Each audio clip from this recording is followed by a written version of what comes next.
products are really beneficial, but we got to make sure we're doing good fundamentals. Otherwise, we're kind of wasting money, right? So we heard Brian's talk. You know, fertilizer is not cheap, and it never has been cheap. Want to make sure that we're getting the most out of every drop. So we got to start with some good fundamentals, right? So hopefully some of this is a good refresher. I'll be covering some basics, but I'm also going to cover some Western North Dakota data and a little bit more advanced stuff too. But we got to start with the basics, right? So Liebig's law of the minimum, right? So if you picture a barrel, and that barrel can only hold as much water as the shortest statement, right? So you got to make sure that you're taking care of all those factors. It doesn't matter how much nitrogen you put down if you have no water, right? You can't really do anything about that. But if you have a saline seep, putting a whole bunch of nitrogen and phosphorus there is probably not going to do a whole lot of help. It's probably not the best use of those dollars, right? So we want to make sure that we're getting kind of understanding that we got to make sure we start from the bottom and work our way up before we start thinking about some of these miracle products, right? So there's three main soil issues. One of them you guys probably don't think you have, but I know you do. Not on every acre, but salinity, we know about that one, right? The white spots out in the field. Sodicity, that's not really visible on the surface, but a lot of time those are higher pH areas. There's some compaction there. If you dug down, you would see, you know, this muffin topping, right? This compacted layer, you have a lot of sodium in there. We also have a lot of saline and sodic soils where this compaction ends up causing the salt to kind of get stuck at the surface and you can't drain it out. Sometimes there's nowhere for that to drain to. And then there's this acidity, which I'm going to spend at least a quarter of my talk talking about because it's basically all I talk about anymore. But acidity, that's where your pH is low. Salinity, that's where you have salts that are visible. Sodicity, that's where you have sodium in the soil. A lot of times sodium bicarbonate. That usually ends up being a higher pH soil, okay? So this is salinity. Sometimes I talk about acidity and people are thinking salts. Very different things, right? So salinity is salts, right? So salinity, that's gonna be a water management issue. Even in a drought, you can have salts, right? So that's doing something with either tile drainage, maybe having some kind of perennial around that white spot, right? We're not treating that white spot, we're treating the area around it. And we're looking at trying to avoid that water table reaching the surface and depositing those salts as the water evaporates out, right? There's usually landscape salinity where there's kind of water going down a hill and those low spots end up having a white spot, foxtail, barley, kochia, that kind of stuff growing, right? So there's no miracle product that's going to fix salinity, salts, right? There's nothing that's economical to apply to a saline seep that's going to magically fix it, right? So that's a water management issue. You want to get more water going down than water that's evaporating out. Way to fix that typically is with alfalfa around the edges, right? Or some kind of grass mix, okay? Sodicity, that's the muffin topping down below. That's typically going to be fixed with gypsum, potentially lime, but what we're looking for with sodicity is calcium, right? We want that calcium to replace that sodium in that soil profile so that sodium disperses out. And I've seen a few situations where the pH drastically changes with both gypsum and tile drainage applied to those sodic areas. Okay, so salinity, that's going to be water management. Sodicity, that's going to be gypsum typically. And then there's going to be acidity, right? And you guys are probably saying, acidity sounds great. I have a pH of 8, right? I found pHs in the 4s in a field that also has a pH in the 8s, right? So this is a management issue in reduced till systems. So whether that's strip till, no till, minimum till, if you have that long enough and are placing fertilizer in the same spot every year, eventually you're going to get this stratified acidity, all right? And this is definitely up here. It's in southwest North Dakota. We found it up by Grafton. We know they have it up in Saskatchewan. We know they have it down in Oklahoma. Pretty much everywhere in between that has reduced tillage, okay? This is a management-based acidity, okay? So, this is, you can get soil acidity from two different ways, right? So pH can drop because of your parent material, which isn't really an issue here, right? But it can happen from nitrogen use, right? So nitrogen use can reduce till. We're putting the nitrogen in the same spot every year. That nitrogen releases hydrogen ions. pH is the measurement of hydrogen, okay? Why do we care about that? That sounds great, right? We can reduce our high pH. Well, when that pH drops below 5.5, things start to go really, really wrong in your soil, okay? And I've seen soils that have historically been in the higher levels have areas of that field that have pH as low as 3.9. Okay, so this is a real issue that you should be concerned about if you're reduced till. Tillage isn't going to fix it. You're just going to end up acidifying a larger layer over time. We need lime for these issues, okay? So let's do the math, right? So, you know, let's say we've been no-till for 20 years or 15 years, right? So we're putting down 200 pounds of urea, let's say on the surface every year. Well, you need 1.8 pounds of lime to neutralize the soil acidity formed from each pound of that nitrogen. So 200 pounds times 20, that's a lot of lime needed, right? On top of that, you have other base cations that aren't being replaced due to, let's say, straw being removed or something like that. You can see acidity form really quickly. It's not going to be consistent from operation to operation because there's going to be differences in soil type, differences in the type of fertilizer used, placement of the fertilizer, and their crop rotation. But a lot of times we see this most often at the first spot along the edge of the field where maybe that nitrogen got doubled up every year, or at least early on with equipment where you turn around, maybe some a little bit extra nitrogen on those field edges. The soil scientists, I'm an agronomist, right? The soil scientists I work with say that it should be in these certain spots in the field, but because it's a management issue, I found it in high spots, low spots, side hills. There's a lot of different factors that go into where we're going to find this, and it's not going to be every acre.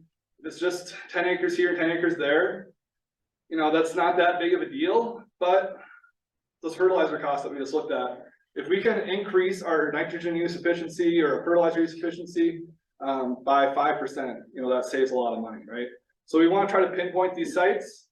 Certain crops are going to see it worse than others, right? But you know, this is a very real thing. Look at MAP, 5.4 pounds of lime needed to neutralize the acidity of 1 pound of nitrogen in MAP, right? So MAP is 1152O, 52% is phosphorus, right? But 11% of that product is nitrogen. So 5.4, you know, a lot of times we'll end up seeing that acidity right where that seed is getting placed or in that mid-row band, depending on where you guys are putting your phosphorus, right? Or at the surface, right? So, you know, the type of fertility that you have is fertilizer management plan you have is going to impact if this is an issue for you or not. Your soil type is also, so I can't just say a blanket statement, you have this issue. There's a good chance at least a few of your acres have this, okay? All right, so why do we care about pH? All right, so you see phosphorus right here. Was Brian saying that phosphorus is cheap? No, right? So phosphorus, even though it's in the soil, it's being bound up to aluminum, right? So aluminum is in all of our soil, but most of the time we don't really care about it. But pH is very important for chemistry, okay? pH changes the way that different nutrients interact with each other. And once pH gets below 5.5, that impacts the type of aluminum we have in that soil. It impacts the solubility of that aluminum. So all of a sudden that plant is able to take up aluminum because it becomes a more soluble form. Plants don't like having metals in them. It's not great for them, right? Along with that, it changes the way it interacts with phosphorus. So all of a sudden, you have plenty of phosphorus out there, but you're seeing a phosphorus deficiency. Along with that, you're getting that aluminum toxicity because the plant is all of a sudden taking up aluminum, right? So if you're doing a 0 to 6 inch soil sample, you might not pick that up because it might just be a thin band right where that seed is. Where's the plant growing? right where that seed is, right? So that's something that you need to keep in mind. Along with that, all your other nutrients become less available. Fungi aren't really impacted too heavily, but bacteria and actinomyces, right? So why would we care about bacteria not being active in our field? There's a whole group of people that think soil health is really important. What's a big component of soil health? Soil biology, right? How many of you grow a legume of some sort? Right, so soybeans, chickpeas, lentils, peas, any legume, even alfalfa, right? Any legume is going to be double impacted because not only is it getting this aluminum toxicity, but you're also seeing no nitrogen fixation, right? So pH is very important to keep in mind. It impacts pretty much everything that happens in our soil. So if you haven't typically worried about pH because it's typically been high, maybe start breaking down into some zones, that kind of stuff, to try to find these spots, because it has a very large impact on how things work, right? So,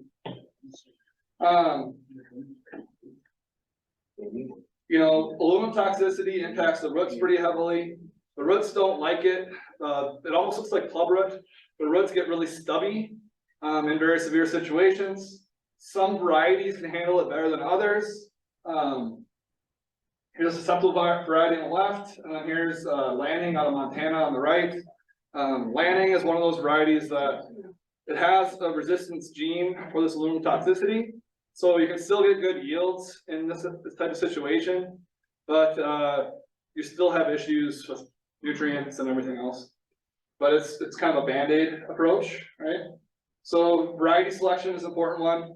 No matter the issue, make sure that you're putting the right varieties in the right spot, because this one on the left is Soren. Soren does great in a no stress situation. But you put it in low pH, it is very susceptible, and you get a pretty huge yield loss. All right. So variety selection is very important when it comes to that. This is soybeans on the left. It's a pH of 5.1, which still isn't great.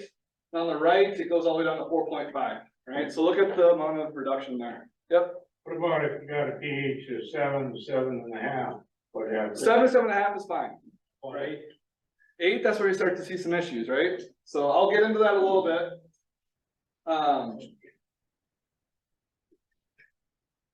Right, so you get above 8, calcium, magnesium, and phosphorus start to have some issues. And you can see some other types of toxicities. So ideally you want to be in that 6 to 7.5 range. You start to get up to 8. You start to get some other issues. Low pH is much more of an issue because you have all of these things become less available. And then there's different issues that I'll talk about as well with the higher pHs. But this low pH, high pH we've known about for 40 years, right? This low pH thing is something that we don't think we have, but I guarantee you do, okay?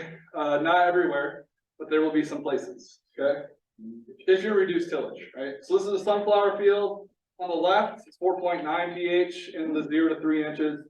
On the right, it's 5.1. So that 0.2 difference, I think we found the threshold for stand loss in sunflowers, right?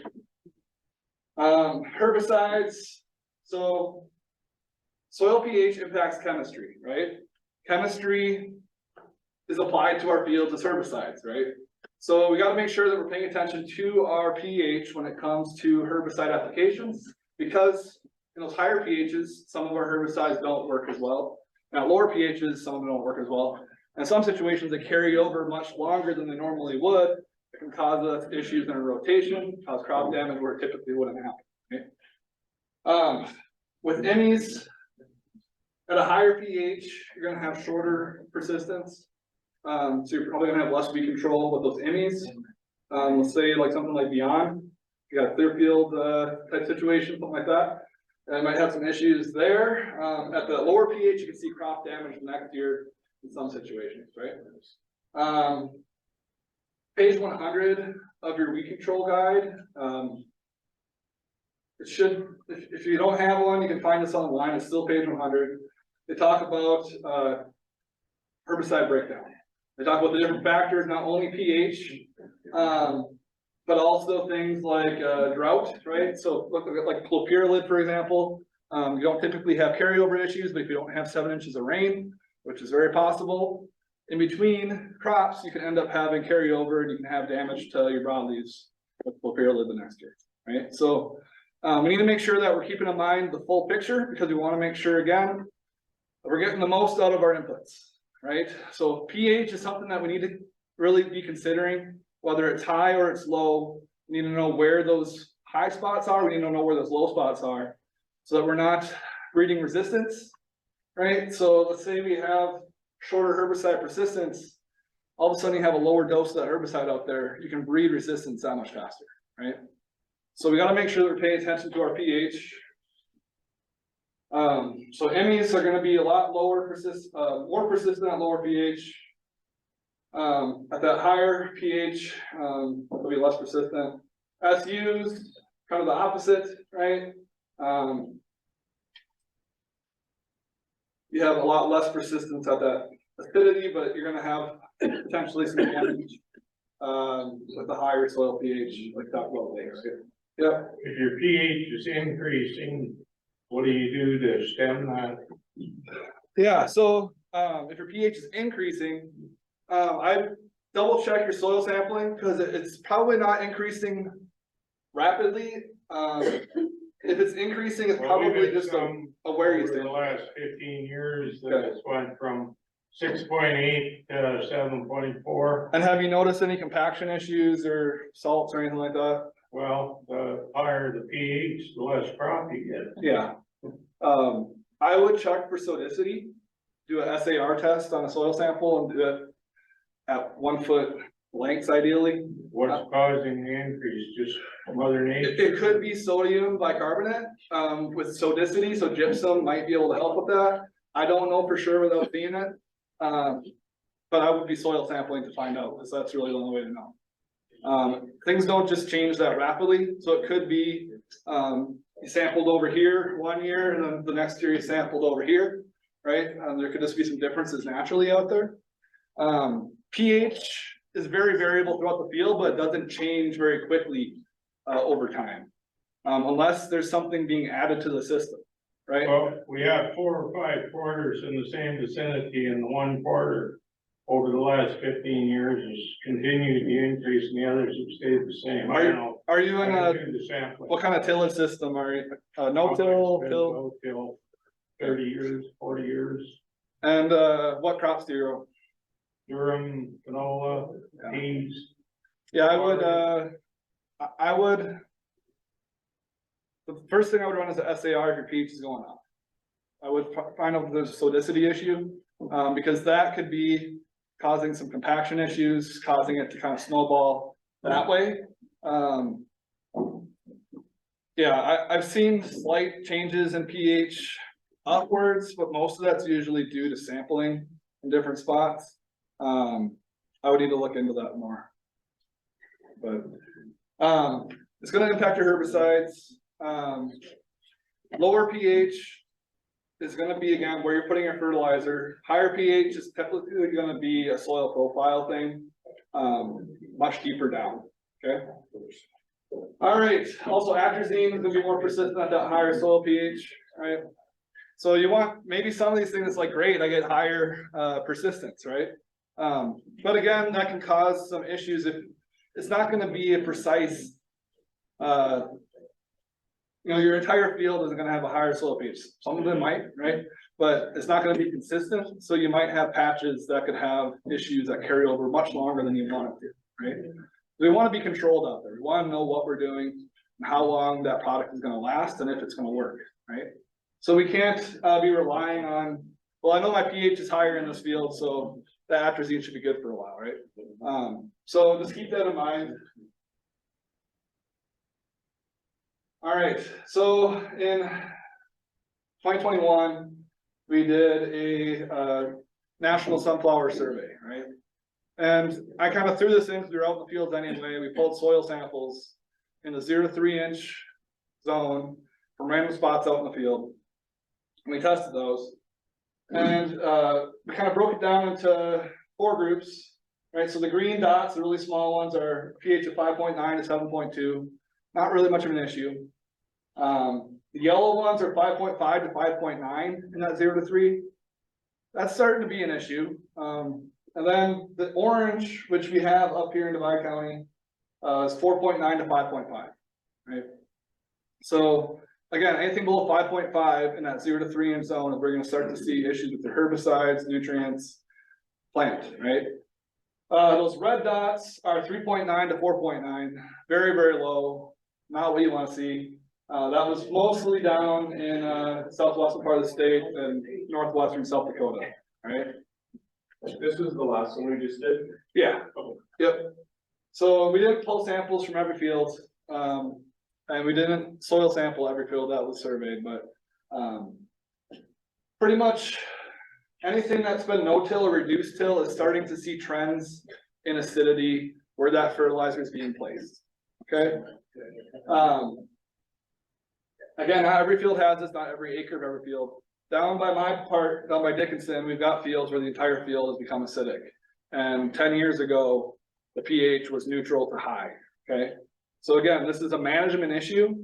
It's not based on the soils because there's differences in how quickly the soil is going to acidify based on the clay type, kaolinite clay, which we do have. It's kind of a band from like New England, kind of up this way a little bit. It's really thick in that Mercer, Stark, Pettinger County area. But we also saw acidity this last year up by Grafton, right? So anywhere there's reduced till, I've talked to people in Minnesota that have been strip till for 20 years and they're seeing the stratified acidity. There's guys in Oklahoma that have been working on it for 20 years. Anywhere there's been no till, you're gonna see stratified acidity. There's papers going back to the 1960s about this, right? It's just, it kind of caught us off guard because we typically have that high pH, okay? So I just want you guys to be aware of this issue because it heavily impacts your nutrients, and nutrients aren't cheap. So before we start kind of going to the advanced products, we got to make sure we got our fundamentals straight and that our pH is in a good spot. One way to kind of combat this is to make sure that we're breaking down for pH in an area that we think there might be an issue, the 0 to 3 and 3 to 6. Okay, so the answer is lime. Applying lime is going to fix this. Not gypsum, not calcium products. Before or after the DQ? Yeah, there you go. Or the Corona, right? So lime is what we need to apply. Not a lime tree, but if you burned a lime tree, the ash would have some carbonates in it. Burning grass isn't going to be enough carbonates to fix the issue. But lime, the carbonates, not the calcium, is what fixes the issue, okay? So we've been doing a lot of trials across the state. We're trying to do lime applications in no-till with a lower rate. We've found that about 2 tons of lime can dissolve in one growing season. And you can't really get much deeper because if you're acidic in those top couple inches, all those carbonates are going to get used up before they can go any further down. When we're talking pHs in low 4s, we need a lot of lime. So, you know, ideally we're not doing any tillage because we lose our water holding capacity and all kinds of other stuff. But a higher rate of lime and tillage is going to work, but you're going to lose your water holding capacity for a couple of years. So that's a decision that the producer has to make that I can't tell you one way or the other because we don't have enough data yet. But we know that you can get some benefits from surface applied liming. We're still trying to figure out some of that stuff. So there's a lot of different factors that affect lime. Most of our studies are with sugar beet spent lime from Sydney.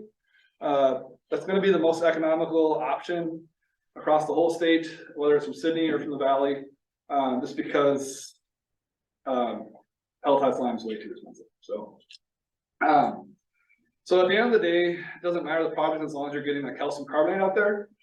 But sugar beet lime, it's not going to be as consistent. It can be a little more difficult to work with. You can get some clumping. There's also guys doing water treatment lime. That has its benefits, but it's usually a lot more moisture in that, so you're hauling a lot more water. I definitely would recommend sugar beet lime if you have this issue. And we're talking tons of lime. We're not talking a couple 100 pounds, okay? So it doesn't matter the particle size, you need tons of lime for this to work, okay? And if you incorporate it, I don't see anything wrong with that. Just know that you're going to have lower water holding capacity. If it's gotten to a situation where it's needed. A lot of times, hopefully we're not having to apply to the whole field, so that really kind of helps with the cost since we're only maybe applying 30% of that field. This was a trial we did. We've got 4 different cropping systems. We got sunflowers down here, and you see this dark band right here. So we have line passes going north-south, different crops going this way, and then each crop got a tillage pass in there. This dark green, we got some really rapid growth because we broke down a lot of that organic matter. It looked great for the first couple months. We also had a lot more moisture in the first couple months. As soon as that water turned off, that strip right there that was tilled did not look good. We ended up getting much lower yield in that strip versus the rest. And you can kind of see the line passes the other way. So, you know, I'm waiting on the data still, but I'm guessing that we probably saw more line being dissolved in that tillage pass. But you still have to worry about all those things that you lose from tillage, right?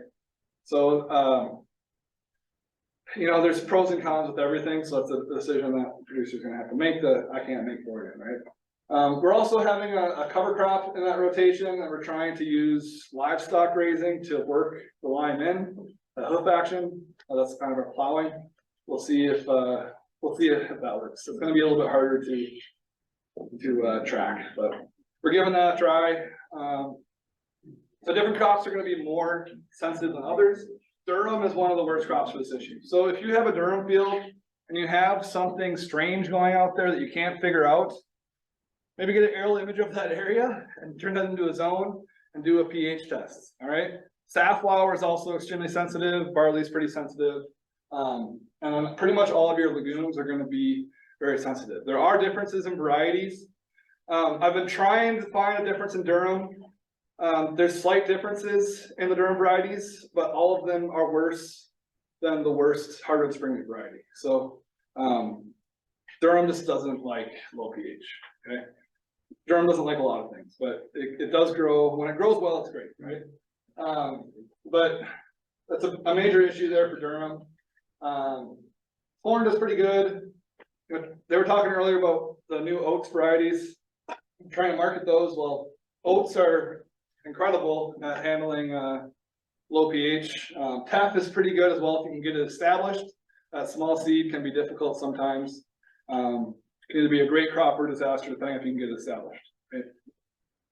All right, so there's gonna be differences in how those different crops can handle that pH. So again, input efficiency, make sure you're putting the crop in the right situation. If you think you have some acidity out there, or you're starting to find that you have acidity out there, maybe try to avoid those crops that are very, very sensitive to that issue.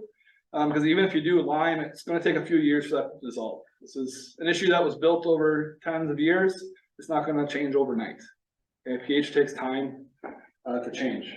All right. So hardwood spring wheat is one of our best options because we have varieties that are tolerant. That being said, you still have herbicide issues. How many pounds an acre? So are you talking line management with that? 2 tons. 2 tons an acre? Yeah. So I'll get into the smaller rates in a little bit because everyone at first started thinking about, let's try 200 pounds right from the seed furrow, that'll be enough. No, that doesn't work, okay? If it is working, that means you have a calcium deficiency. Okay, so there are varieties that do very well in these situations. You know, I've been looking at these varieties since 2018. Variety selection is your best bet. Landing's a good one, but there's also some from other companies that do pretty well. Just kind of keep an eye out for, I've got some variety trial results from this past year. If you follow the Dickinson Research Center, that'll get posted here pretty soon. But each year we've been doing some work with varieties. Varieties really are best bet with pretty much every issue out there, disease. Varieties can help with a lot, okay? So cultivar is very economical because you can still get high yields even though you have this issue. Landing does really well, but it doesn't have the best disease package, right? So, you know, that's an option out there. Andrew Green is well aware of this issue and he's working on trying to get that aluminum tolerance. Landing's actually across from Glen, but Blend doesn't have that full resistance, so it must be from the other one, but, yeah, it's our best option, all right? Second best option, phosphorus in furrow. Again, phosphorus is not cheap, so I'd much rather spend that money on lime than putting money in phosphorus. But, so remember, aluminum gets tied up with phosphorus when that soil pH drops. So, I like to use Montana as an example, but this research has also been done in Kansas, Idaho, Oklahoma, and in North Dakota. But this is the first time I saw it, was the study done by Rick Engel, who's retired from Montana, but 60 pounds of phosphorus. So this green line is a field that was lined with 5 tons, and it brought the pH up to 6.1, right? So it's a half of the field that was brought to 6.1. This blue line has not been lined, the pH is 4.4, all right? So this is yield going up. So without any lime, without any phosphorus, that durum was yielding 24 bushels, right? That lime field where the pH is 6.1, 5 tons of lime is yielding 46 bushels, right? So with 60 pounds of phosphorus in furrow, seed applied, basically, phosphorus right by the seed, they were able to get the same yield as that lime field of durum. So basically doubled the yield, but phosphorus isn't cheap, and that's 60 pounds of P2O5. So that's not a product, right? So that's basically 120 pounds of product in furrow, okay? So ideally, that's not what we want to be doing. And that's above the recommended rate. So they already had optimal phosphorus out there. So this is additional P seed placed, okay? So this is a very expensive route, but it works for yield if that's our only goal. But as I mentioned earlier, yield isn't our only goal, right? We want to have the fundamentals. We want to make sure that we're using our inputs efficiently. This isn't the way to do that, all right? But it works, all right? We did the same thing, 2021, 2022. We saw a 10 bushel increase across different varieties. This past year, we got hit pretty hard by drought. Even though the difference is very small, I was pretty happy with that because my variance was very low. So even though the yields were much lower and there wasn't that much of a difference, the fact that we got like 5 inches of rain in that spot, we still showed a difference, means a lot to me, right? So phosphorus definitely can help if this is an issue in small grains, okay? We also looked at biologicals, humic acid, plant growth regulators, seed treated, foliar. We didn't see any difference in any of those from the control. We did that 2 locations. One was the drought location, another one had like 9 inches of rain during the growing season. So I wouldn't say that it's a drought issue because we had a wet and a dry location. When it comes to biologicals, you got to build it and they will come. You can't shortcut soil health, right? So if a product works in the tropics, it's probably not going to work super well here, right? Especially because it's not only the only biological in there, there's other native bacteria that are competing with that thing, right? So biologicals, I'm not saying they never work, but we don't recommend them because they're not consistent, right? You might see something at one place one year. When it comes to those kind of things, make sure you're doing testing on farm and always leave a control. So if you don't leave a control strip, you don't know if it actually worked, okay? That's all I'm going to talk about biologicals, right? So we had no difference on any of those that we tried. We also had a few other ones in there too that didn't do anything. So, all right. So when it comes to other nutrients amendments for low pH, all right, calcium hasn't shown any response in yield in small grains. We saw something 1 year with soybeans. We couldn't replicate that. It did show some differences in aluminum in the tissue sample, but it didn't impact the yield in soybeans. I think what happened there was a calcium deficiency in the field. That's really the only explanation I can think of why we saw it 1 year, we didn't see it the other year. Calcium is very important, right? But low rates, 75 to 200 pounds of calcium products aren't really gonna be enough to help with low pH. If you have a calcium deficiency, go ahead, put it in there, but when it comes to low pH, those low rates aren't gonna do anything. You gotta have tons when we're talking about the amount of carbon that's needed to change that pH, especially when we're changing it from something as low as the low 4s to low 5s. If you wanna get that up to 6, we gotta be putting out tons of lime, okay? I've seen some variable responses from biochar. One year it like half the yield, and another year it added 10 bushels. I don't know enough about biochar to tell you guys if it works or not. But basically I cut the rate in half and it increased the yield, so I don't know what happened there. Gypsum isn't gonna help with low pH, so the only benefit would be going to gypsum instead of say an AMS or your sulfur for canola, because it's not going to acidify it as quickly because you're not adding more nitrogen in there, and instead get your nitrogen from urea. That way you're putting all your nitrogen in one spot instead of stratifying it in multiple spots, right? I mean, there's multiple approaches. Do you want to put it all in one spot so at the surface so that you can fix that surface pH easier, or do you want to try to put your nitrogen in different layers in the soil? There's different ways you can go about that, but lime is what we need. Anything else is just a short-term fix. Yeah, we've tried a few different things. There's some work showing that sulfur sources can reduce symptoms. It doesn't actually change the pH. The sulfur creates aluminum sulfate. I guess the plant can handle that better, but I haven't seen that response yet. But I've seen papers that say that. But I haven't seen that. So that's just another thing. We tried a lot of different calcium stuff. No significant difference. Yeah, those low rates of lime, it's not enough for changing pH, right? Perennials can be a way that you're not gonna change the pH significantly, but you're not reducing as quickly, but you're losing out on a lot of money, right? So that's one way of doing it. If you have cattle, it makes sense. There's some work out of Mandan where they took a pH 5.8 and followed that over several years.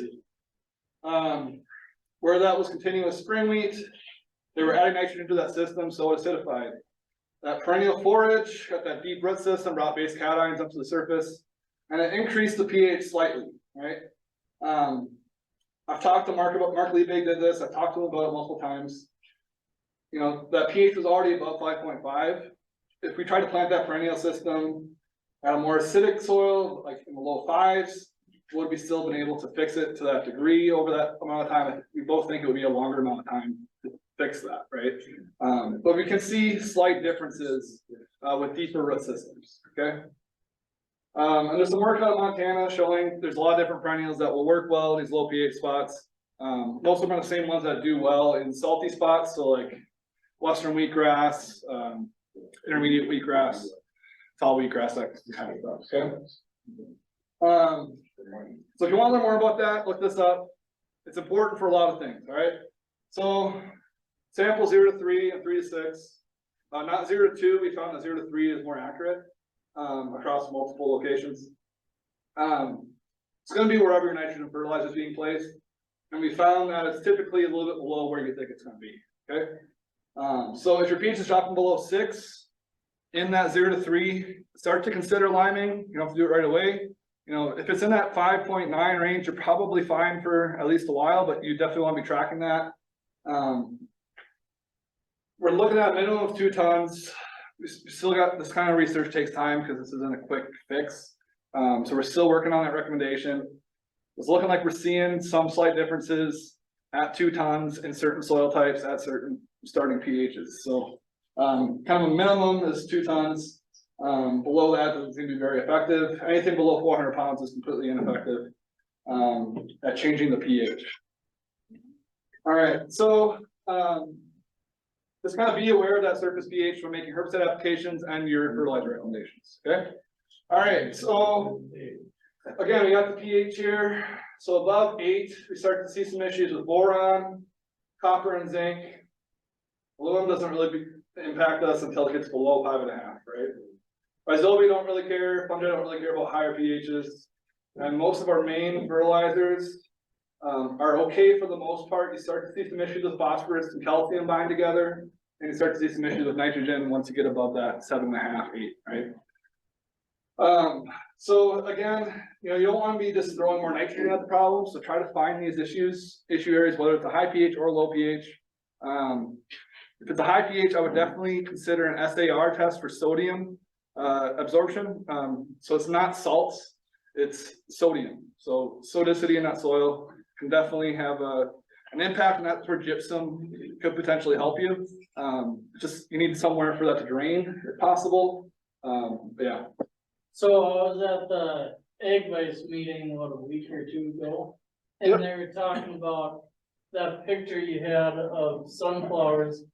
Had what, a higher or a lower pH in the good area, and the pH on the bad area was getting too high.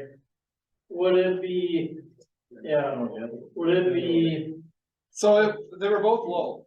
oh, Yeah. So they were both low. One was 5.1, which isn't great, and the other was 4.9. So there's going to be slight differences. oh, okay, Like this is like the size of a pickup right here, yeah, and there was nothing growing there, right? And I'm guessing if I had pulled a sample out of there, so I sampled this whole area and this whole area pretty extensively. I found a few spots in here that were like 3.9. oh, It averaged out at about 4.9, and this averaged out at about 5.1. yeah, So there can be slight changes, and even though these both are bad for herbicides and nutrients, you might not see it until all of a sudden it hits a cliff, yeah. okay?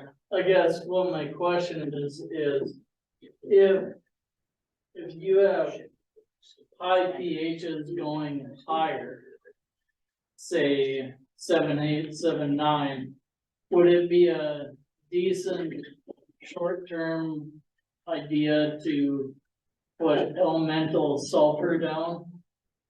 Elemental Yeah, decreases the pH in that 2 to 3 inch zone. I'm not sure it's economical. It takes a lot. I was gonna ask that question Yeah. at the meeting, but It's, I would look into your sodicity, because that's a lot of times where we'll find those higher pHs and why it's creeping up. It could be a lot of other things, yeah, and it's hard to say without seeing that field and the interactions going on in that field. But my gut tells me check your sodicity if yeah, it's creeping up, okay? Because that's where gypsum might need to be applied. Elemental sulfur, John Brecker Egg Vice is doing some really good work there. From what I've heard from him is it takes a lot, and it's a lot probably of not gypsum. a lot of elemental sulfur Oh, yeah, to have a significant impact. yeah, And I'm not sure that that's the most economical option, yeah, especially when we found out that MAP acidifies things, right? So yeah. start just putting all kinds of MAP out there, I guess, right? No. It's elemental sulfur can work. Just because something works doesn't mean you should do it. I would keep an eye on the work coming out of Egg Vice with that. John's been doing a lot of work with that. Yeah, how, you said gypsum, I mean, it's all relative, but would that rate be 10 to 20 pounds or No, I'm talking 5 tons per acre, 5 tons? Yeah. Oh, geez. 5 to 10. So again, this isn't the whole field ideally, Yeah, right? But you're probably talking 1,600 plus an acre, yeah, but it's gonna fix it. If you have, if that's the issue, right? Yeah. So there's a lot of ifs, and that's everything on the ground, right? There's always kind of some kind of interaction happening. yeah, But yeah, it's likely a sodicity issue based on what I've seen in the past. It could be something else completely. So I don't wanna say, oh, we don't need a soil sample, as Ryan said, it's sodic, right? yeah, I would soil sample it for SAR. Okay, make sure they do the saturated basement. And John or Jody should take care of yeah. that. All right, so I'm not gonna focus as much on the pH anymore. I'm just gonna talk about nutrients for you guys. All right, so, nitrogen, hopefully you guys know everything there is to know about nitrogen. I worked my master's degree on nitrogen and soybeans and dry beans, and during that time I learned that we don't really know as much as we think we know, right? Nitrogen is essential for plant growth, but it can also acidify the soil, as we just learned, right? I would definitely work on fixing that pH before considering increasing that nitrogen rate from the past. If anything, you're probably fine reducing the nitrogen rates. Make sure you're using Dave Franzen's nitrogen calculators if you aren't aware with those. Give them a Google.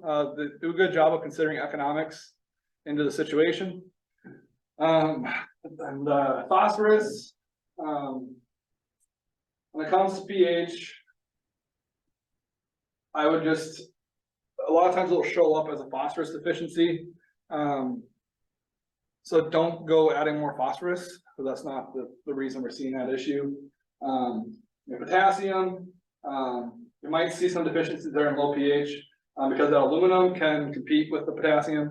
Also manganese, I didn't talk about this much in canola and low pH sites. It almost looks like herbicide damage, it's manganese toxicity. And the canola usually grows through that, but it's something that we're seeing in these low pH spots, okay?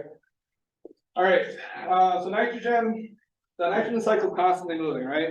If we think we have this much nitrogen out there in the fall, depending on what happens that winter, that could be a very different number come spring, right?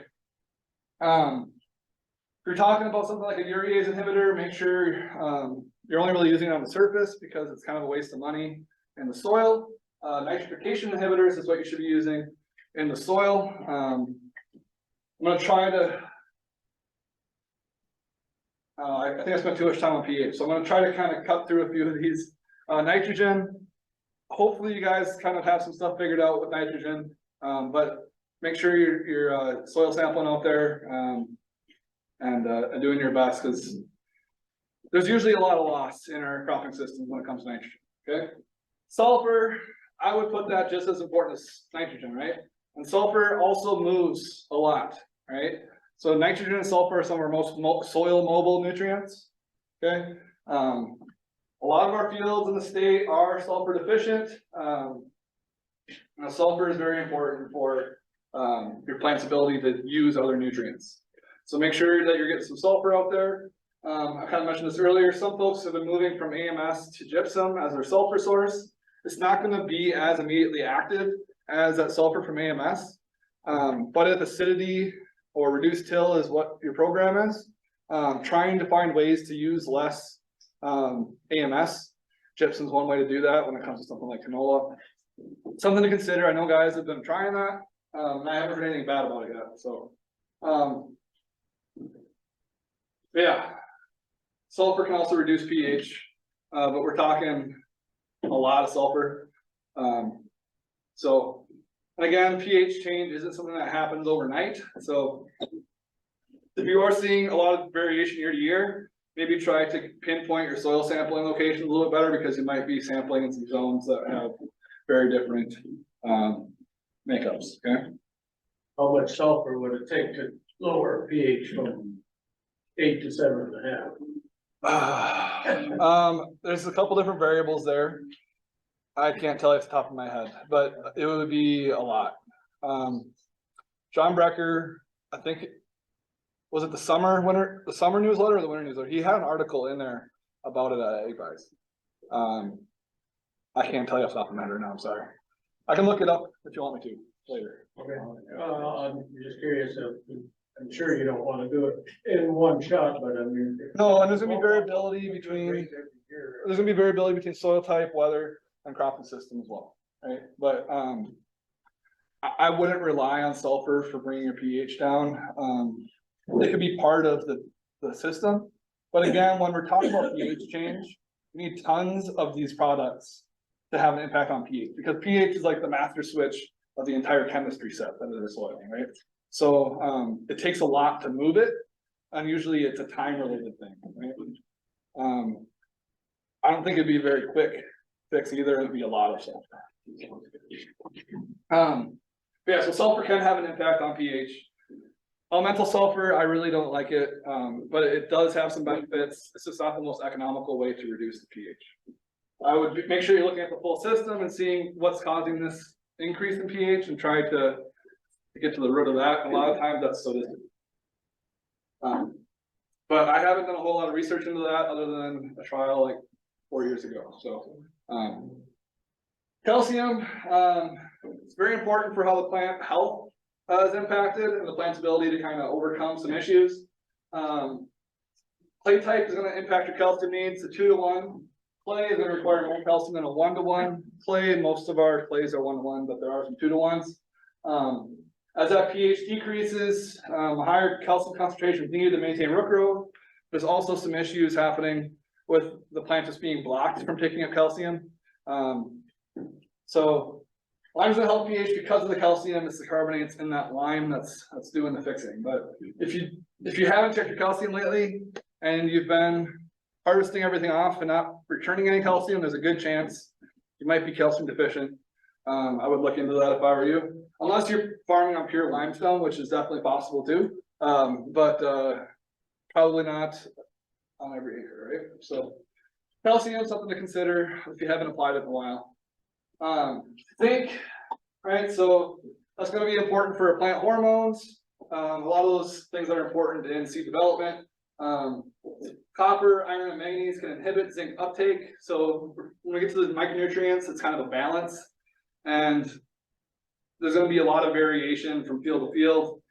Most of the trials that Dave Branson's done on micronutrients, we haven't really seen a response. But yeah, foliar zinc is probably going to be more effective than soil applied. Just kind of keep that in mind.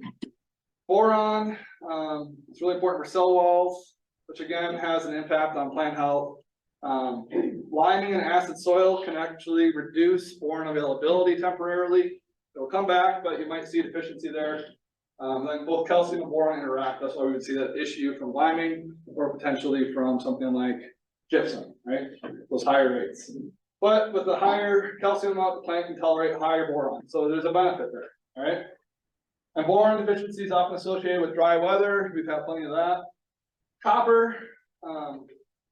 How many of you heard about copper being able to help you with ergot? Anybody? How many of you have ergot? Yeah. All right. So not saying that copper stops ergot from growing, but copper is very important for flower development. And when ergot impacts our small grains, it's competing with pollen to basically impregnate that flower, right? If we have issues with our flowering structure, we can see a higher susceptibility to ergot. All right, so the copper isn't having an impact like a fungicide on the ergot. It's helping the plant deal, so the plant doesn't have these deficiencies that impact the flowering structure, the length of flowering. So you have less time that plant is susceptible to the ergot. Okay. Deficiencies are when the copper is below 4 parts per million. So the chance of a copper deficiency is very low, but it's something to consider if you've been having an ergot issue over the years. All right, chloride is very, very important for wheat. Helps with disease suppression, moisture relationships, drying. But you have too much chloride out there, it can be toxic. Okay, so a lot of guys get their chloride through potassium chloride, right? So there's a couple different ways you can get it out there, but I would say with your potassium is probably the best way to do that. All right. So there's a lot of different relationships between the soil and diseases. When it comes to like low pH, we've seen that if we lime that field is less susceptible to Aphanomyces and sugar beet. There's certain interactions where the soil biology around that root helps the plant be tolerant to certain diseases. So when that acidity drops, those microorganisms are less active, and you can sometimes see a plant that normally would be tolerant to a disease become susceptible, right? So pH is important for that. Also chloride, common root rot, leaf rust, take all in small grains, spot blotch and barley if you're deficient. You're going to see all those diseases. If you have enough of that fertilizer, of that chloride, you should be fine for those diseases for the most part. Copper, both take all and ergot, because again, the copper impacts that flowering structure, and it can have an impact on the plant's susceptibility to that disease. It's not actually acting on the disease itself. Okay. Boron also impacts ergot. What did I say earlier? Boron becomes deficient more often in dry years. maybe there's a relationship there. There isn't a magical mix of fertilizer that's gonna fix all your problems. A lot of times it's very complex systems that have a lot of different things attacking them from different angles. Right, so ergot, some people say they have to worry about variety. Most pathologists I know say, well, the variety that's the worst for ergot is the one that's planted on the most acres, because it's getting the most chance to be infected, right? So the amount of time that that plant is flowering, that's the amount of time it's susceptible. So there's different fertilizers that if they're deficient can lengthen that flowering period and make it more susceptible for a longer period of time. Also, if you look in ditches in the summer, a lot of those grasses are gonna have ergot on them, right? So you're getting multiple cycles of that ergot during the growing season. And then it moves from those field ditches out into that field. And if you have a lot of those grasses out in the middle of the field, it's gonna spread further in, right? So ergot can be impacted by nutrition, but it can also be impacted by your surrounding area, okay? All right, how many of you have heard of 4R nutrient stewardship? Right, so right source, right rate, right time, right place. Source, when they're saying source, fertilizer is fertilizer, right? Some of it is gonna be available quicker, but you gotta keep in mind the economics of it. If it's saying that it's Wayne Gretzky, but you have this team of high schoolers that has all the fundamentals and Wayne Gretzky doesn't have any skates on, why apply Wayne Gretzky when it's gonna cost you Wayne Gretzky price, when you can have that team of high schoolers do the job for much cheaper and actually work, right? So some of these products can be very beneficial if all those fundamentals are taken care of. The biggest thing, you got a soil sample, because if a product comes and says that it's gonna fix everything, it's probably not.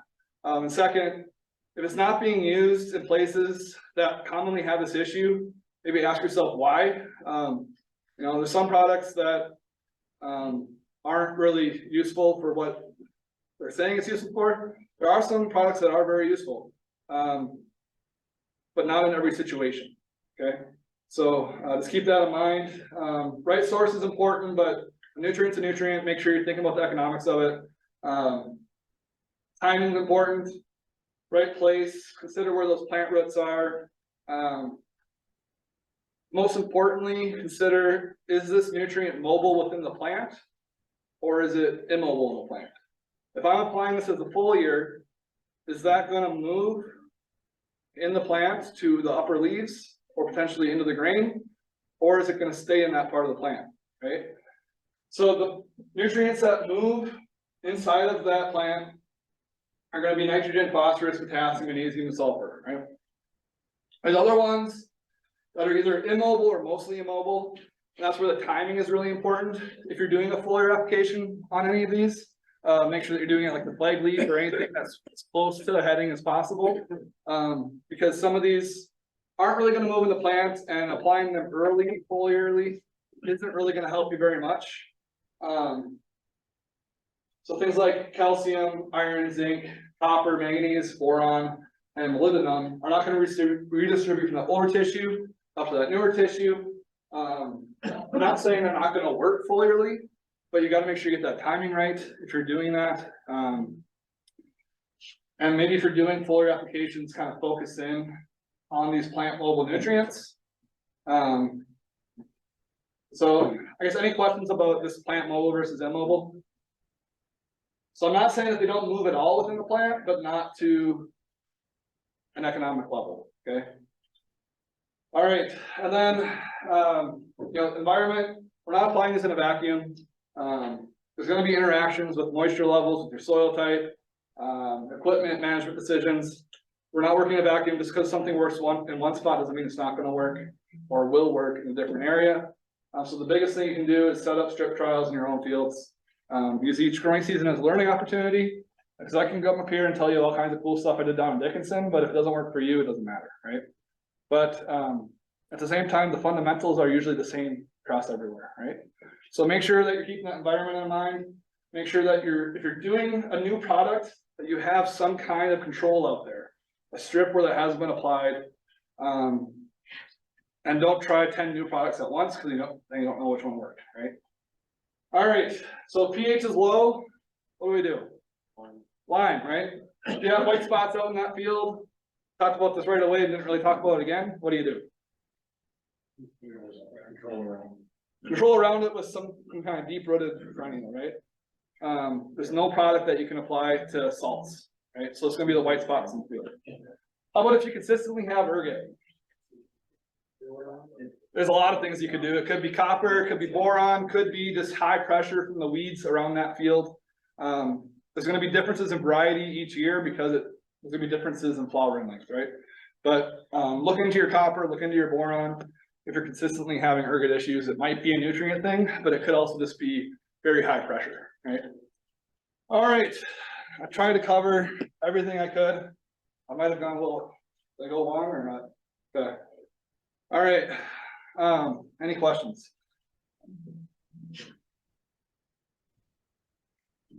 So I've been working on this low pH thing since 2017 and I found more questions and answers, but we found a few answers, okay? So I'm not saying that every acre you have is low, but if you've been reduced till for a significant amount of time, you're probably gonna have a few acres that have this issue.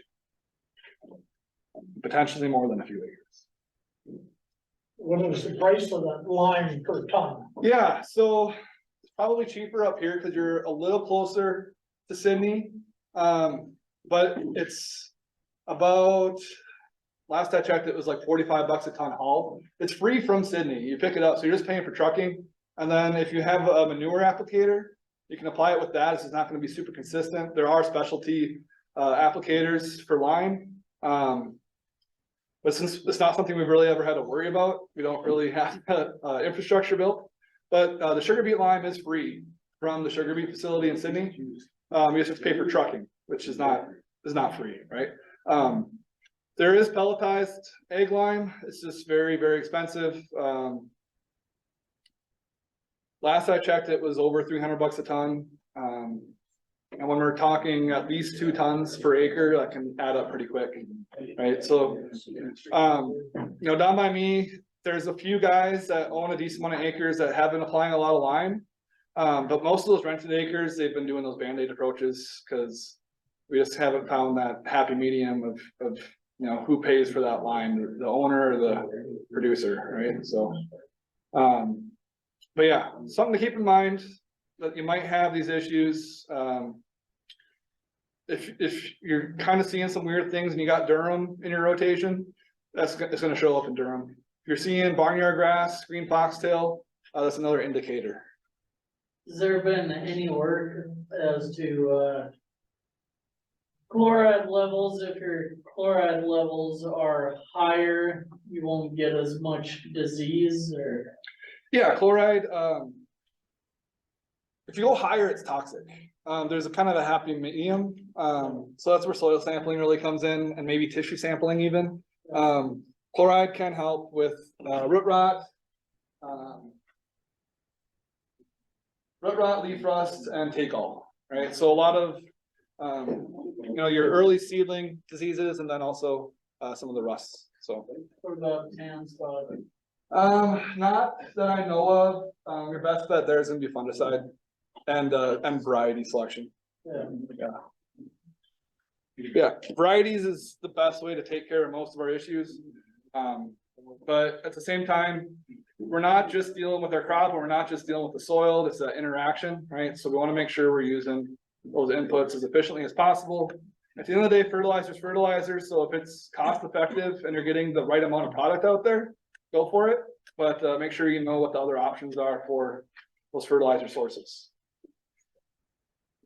Have you looked at response in both crops, peas, lentils, anything that you can kind of do in a acidic situation? Right. So I'm an extension agronomist and I have been doing a lot of research. I haven't had time. I've mostly been working on wheat, durum, and soybeans. I think last year we had like 8 trials. I mean, it's hard to do. What is your fertilizer recommendation for soybeans in this area? For soybeans? Yeah. if we're talking, virgin ground, or it's only had soybeans a couple times, I definitely recommend double inoculating. I also make sure that you check your pH, because if it is low, you're not gonna get the nitrogen fixation. And that's where guys might see a benefit to apply nitrogen. We don't need to apply nitrogen to soybeans out here. It actually reduces the amount of fixation you get if you do have too high of nitrogen. I would check your phosphorus levels pretty closely, and there are recommendations for phosphorus on the NDSU website. We have a whole publication that we put together, including a few of us from the West, on soybean fertility. My biggest concern is pH for soybeans out West, whether it's too high or too low. It's not going to do very well in either of those situations. And salt. 7 to 7.5 is probably not. 7.5 is fine. If you get above 7.5, that's where you're starting to see an issue. Are you seeing any, have you grown some soybeans? Yeah, we have. Have you seen any of that iron deficiency corrosis at all up here, or no? Not that I know. Okay, because you'd see that in a higher pH typically. I haven't really seen it out West yet, so I was kind of curious. Yeah, I would be most concerned about phosphorus out here. Sulfur, sulfur tests aren't very good for soil testing. So a small amount of sulfur probably wouldn't hurt. Our trials in Dickinson, Hettinger, and Mandan. 25 pounds. What was that? Is that like 25 pounds? So You'd probably be fine with 10 for soybeans, yeah. When it comes to nitrogen, I wouldn't apply any. We have trials in Mandan, Hettinger, and Dickinson, and Glen Ullin. And I think that some work was done in Williston as well. It just doesn't show that nitrogen pays. do you think in this area, dryland yields, we should be able to attain a 35 to 40 bushel crop? If you're lucky, if you have very good management and timely rains, you can. But most years you're probably gonna get 10 to 20. Well, that's where we've been at. The Jurgensen's down there in Ideal, they were saying for years, he's Angus breeder, and he said they could only get 12 to 15 bushels. Yeah. And now they've increased their organic matter, so it's real fun. And if you ever been down there, it's a poor looking soil what we got up here, but the rain must be different. But he said they're consistently getting 35 to 40. The Hettinger Research Center, they've been, yeah, but the Hettinger Research Center, they're also very, very dry. They've had a few years where they're able to get 40 bushel. So I mean, it's not a moisture thing. It's dealing with all those other issues happening in the soil and making sure that that plant has the best ability to grow, and then also make sure you grow the right maturity so that you can get those rains. I would lean towards for up here the 009, maybe even a 008. When you start to get to those 0.1, 0.2, 0.8, your time frame, your yield potential is way higher, but most years you're not going to get that high yield potential. So the earlier you push that flowering date, like you said, the moisture usually turns off. If you can have reduced tillage system where it can hold on to some water for those first few months, and you have a very early maturing soybean, that's probably your best bet on average. You're going to miss out on some of those years where you get the timely rain. So, I mean, depending on your risk level, you can definitely go for those later maturities.